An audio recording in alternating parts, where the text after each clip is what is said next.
साल 2025 में अगर दुनिया की सबसे तेजी से बढ़ती बड़ी इकोनॉमी की बात करें तो सबसे पहले नाम आता है भारत का। भारत की जीडीपी ग्रोथ 2025 में करीब 6.6% रहने का अनुमान है, जो मेजर इकोनॉमीज में सबसे ज्यादा है। और इसी ग्रोथ के साथ भारत की कुल नॉमिनल जीडीपी लगभग 4.13 ट्रिलियन डॉलर तक पहुंच चुकी है। इसके बाद बात करें अमेरिका की, जिसकी जीडीपी ग्रोथ 2025 में करीब 2% रहने की उम्मीद है। लेकिन इसके बावजूद अमेरिका दुनिया की सबसे बड़ी इकोनॉमी बना हुआ है, जिसकी कुल जीडीपी लगभग 30.62 ट्रिलियन डॉलर है। अब तीसरे नंबर पर आता है चीन, जहां 2025 में जीडीपी ग्रोथ लगभग 4.8% रहने का अनुमान है। और चीन की कुल जीडीपी करीब 19.40 ट्रिलियन डॉलर तक पहुंच चुकी है, जो उसे दुनिया की दूसरी सबसे बड़ी अर्थव्यवस्था बनाती है।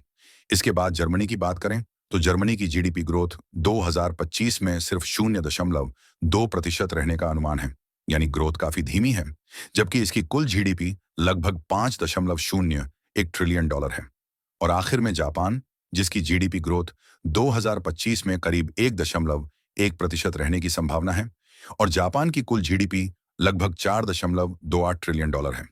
इन सभी आंकड़ों से साफ होता है कि सिर्फ जीडीपी का साइज ही नहीं, बल्कि ग्रोथ रेट यह तय करती है कि आने वाले समय में कौन सी इकोनॉमी सबसे तेजी से आगे बढ़ेगी।